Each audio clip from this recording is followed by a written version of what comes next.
In this lesson, you'll import the images that make the stop motion animation, you'll import the narration, and you'll also import the royalty-free music.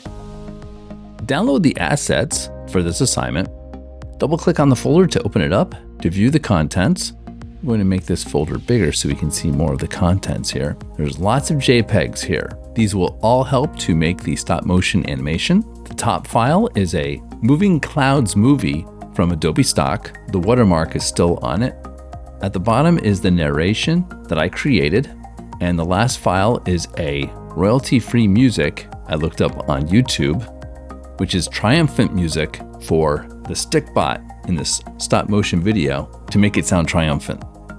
Folder a little bit smaller again, put it to the side, open up Premiere Pro, click on New Project. We're going to name this one Your Last Name, Your First Name, Stickbot.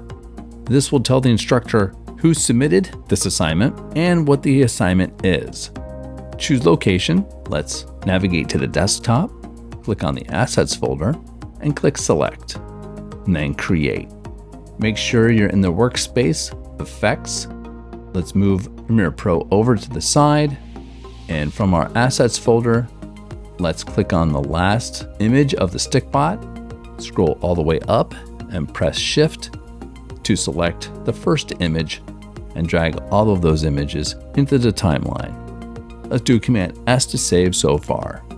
If we press play, if you do not see this type of animation, I'm going to show you what you need to do.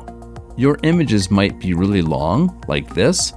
Click on the drop down where it says Premiere Pro, click on Settings, and then click on Timeline. This one right here called Still Image Default Duration. Make sure that this drop down says seconds, and then make sure that this number here is 0.20, and then click OK. So try it again. Delete all of the frames and click and drag those frames in again, and you should be good. Then you can play the animation. There will be no sound, it's just images. The next thing you want to do is we want to bring in the narration. Let's drag that in. Click on the narration, right click on it, scroll down to the unlink, click on unlink, and then click on the video at the top area right here and delete it. We don't need that part. Click on the audio and drag it all the way to the left. You'll notice that there's not enough here image-wise for the narration, and we're going to fix that by duplicating some of these frames at the end. Click on the Triumph MP3 and drag that to the bottom underneath the narration. Let's drag this to the right, do Command S to save so far. The lesson will continue in the next video.